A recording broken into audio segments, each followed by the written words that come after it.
warahmatullahi wabarakatuh. Perkenalkan, nama saya Saibah, NIM 1810 123 120020. Di sini saya akan menjelaskan mengenai pengertian supervisi. Nah, istilah supervisi sebelumnya bukanlah salah satu hal baru dalam pendidikan, namun seringkali tidak semua orang mengerti dan paham tentang apa itu supervisi. Nah, menurut Suhertian, supervisi itu adalah suatu usaha menstimulasi, mengordinasi, dan membimbing secara kontinu pertumbuhan guru-guru di sekolah, baik secara individual maupun kolektif, agar lebih mengerti dan lebih efektif dalam mewujudkan seluruh fungsi pengajaran. Sedangkan menurut Adam dan Dickey, seperti yang supervisi itu ialah sebagai pelayanan khusus yang menyangkut perbaikan proses belajar mengajar. Dari beberapa pengertian tadi, dapat diambil kesimpulan bahwa yang dimaksud supervisi adalah usaha membantu guru dalam rangka membimbing, mengarahkan, dan melayani agar mereka dapat memperbaiki, mengembangkan, dan meningkatkan pengajarannya. Supervisi berorientasi menciptakan sebuah kondisi belajar yang efektif dan efisien sesuai dengan cita-cita dan tujuan program pengajaran. Selanjutnya akan dijelaskan oleh teman saya.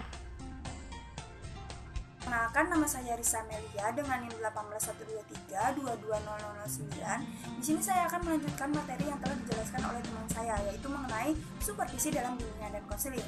Nah, menurut Lilis pada tahun 2007, supervisi dalam bimbingan konseling itu adalah upaya untuk mendorong, mengkoordinasikan, dan juga menuntun pertumbuhan petugas bimbingan dan konseling ataupun konselor, baik itu secara berkesinambungan ataupun secara individual dan juga kelompok. Nah, ini ditujukan agar konselor lebih dapat memahami dan juga dapat bertindak secara efektif dalam melaksanakan layanan bimbingan dan konseling.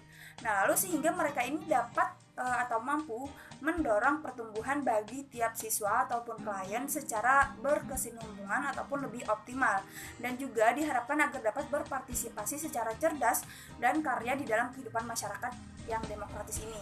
Nah, lalu juga disebutkan bahwa pihak yang berwenang dalam melaksanakan supervisi ini adalah kepala sekolah. Nah, maka dari itu, kepala sekolah ini tentunya harus dapat menguasai berbagai prinsip, metode, dan juga teknik-teknik supervisi sehingga dapat menentukan strategi, pendekatan, ataupun model dalam supervisi ini yang nantinya dapat dicocokkan dan untuk menyelesaikan suatu permasalahan dalam sebuah program. Nah, lalu juga tujuan yang diharapkan dalam supervisi BK ini nantinya diharapkan sekolah itu mampu untuk meningkatkan kesadaran dan juga identitas profesional seorang konselor. Nah, lalu diharapkan juga dapat mendorong perkembangan pribadi si konselor tadi dan juga dapat memberikan jaminan mutu terhadap praktek profesional. Nah, mungkin itu saja yang dapat saya sampaikan. Selanjutnya akan dijelaskan oleh teman saya. Terima kasih. Ya, Assalamualaikum warahmatullahi wabarakatuh.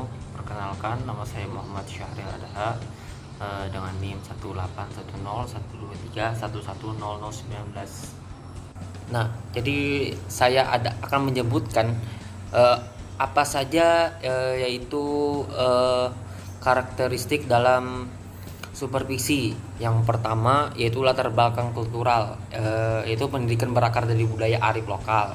Itulah. Yang kedua yaitu latar belakang filosofi, yaitu suatu sistem pendidikan yang berhasil guna dan berdaya guna bila ia berakar mendalam pada nilai-nilai filosofi. Yang ketiga yaitu latar belakang psikologis. Secara psikologis, supervisi itu berakar mendalam pada pengalaman manusia. Yang keempat yaitu latar belakang sosial.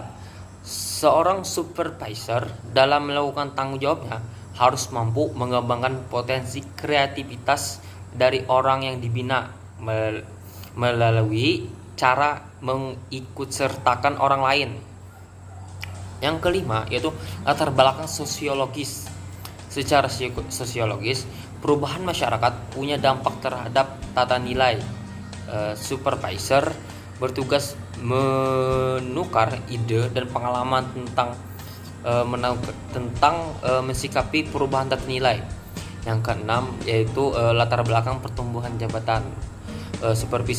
Dalam ini supervisi bertugas memelihara, merawat, dan menstimulasi pertumbuhan jabatan guru. Assalamualaikum warahmatullahi wabarakatuh. Perkenalkan, nama saya Syafira Ika Putri Nuralifah, NIM 181012320004.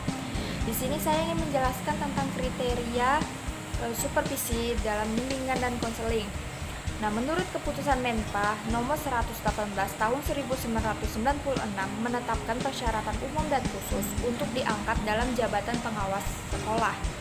Syarat-syarat tersebut berlaku bagi pengawas BK yang mana menurut Ahmad adalah sebagai berikut. Yang pertama ada syarat umum.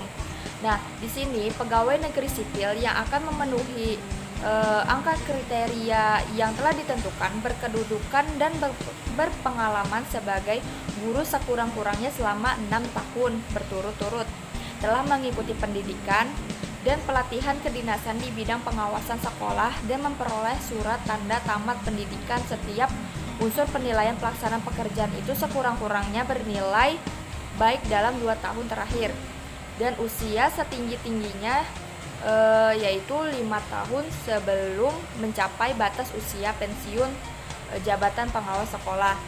Kemudian yang kedua ada syarat khusus. Pendidikan serendah-rendahnya sarjana atau yang sederajat. Nah, berkedudukan serendah-rendahnya guru dewasa. Kemudian memiliki spesialisasi atau jurusan program bimbingan dan konseling. Lalu kepala sekolahnya sebagai supervisor pendidikan. Nah, dalam bidang supervisi ini kepala sekolah mempunyai tugas dan tanggung jawab memajukan pengajaran melalui peningkatan profesi guru secara terus-menerus. Nah, adapun tugas kepala sekolah yaitu membantu guru untuk memahami tujuan dari pendidikan dan apa peran sekolah dalam mencapai tujuan tersebut. Lalu membantu guru melihat secara lebih jelas dan memahami keadaan dan kebutuhan siswanya, membentuk moral kelompok yang kuat dan mempersatukan guru dalam satu tim. Nah, terus itu meningkatkan kualitas pengajaran guru, baik itu dari strateginya, keahliannya, dan alat pembelajarannya, sehingga pembentukan tim tadi itu bisa secara efektif dan di sini juga bisa untuk membantu meningkatkan kualitas dari guru BK tersebut. Mungkin itu saja yang dapat saya jelaskan. Terima kasih. Assalamualaikum warahmatullahi wabarakatuh. Perkenalkan, nama saya Terlansari. Di sini saya ingin menjelaskan tentang kompetensi kepala sekolah. Pihak yang berwenang dalam melakukan supervisi pada dasarnya adalah kepala sekolah. Maka dari itu, kepala sekolah tentu harus menguasai berbagai prinsip, metode, dan teknik supervisi sehingga dapat menentukan strategi, pendekatan, atau model supervisi yang cocok untuk menyelesaikan suatu permasalahan atau program.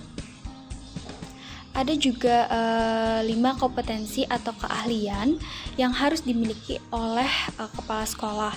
Kelima kompetensi itu meliputi kompetensi kepribadian, manajerial, sosial, dan kewirausahaan dan supervisi. Jadi, inti dari supervisi adalah membina guru atau konselor dalam meningkatkan mutu pembelajaran. Oleh karena itu, tujuan umum supervisi di sekolah serta mengembangkan kemampuan dalam menilai dan membina guru untuk mempertinggi kualitas proses pembelajaran yang dilaksanakannya agar berdampak terdapat berkualitas hasil belajar klien. Terima kasih.